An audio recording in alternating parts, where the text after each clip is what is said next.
道。再来看郭文帝去日本访问，早起去拜访日本智库国家基本问题研究所，双方嘛讨论国防甲代理合作等议题。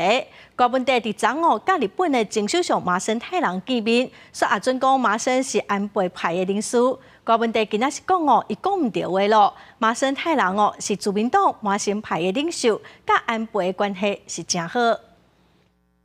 国家基本问题研究所的成员有相当的比例是日本自卫队、海军、陆军退役的将领。不过，因是讲啥？郭文帝讲，因的单位涉及国防，需要保持机密。台湾有事，日本有事，为什么这个会变成标题呢？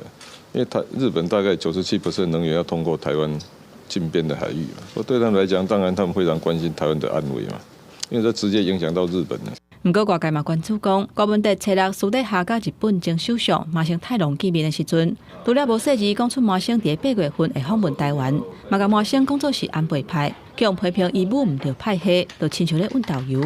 这个我讲错了，他是自民党里面的麻生派的，不过他跟安倍一向相当友好嘛，讲话也没有办法100%讲对嘛。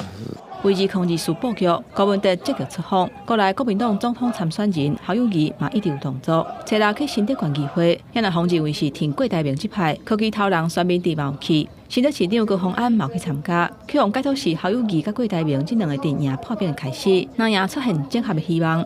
每个人都会为他的最大利益在努力，所以我就觉得很正常啊。针对这点，侯友宜回应讲，大家拢是好朋友。也高虹安透过市府发言人表示，这是新德县市固定的交流活动。记者综合报道。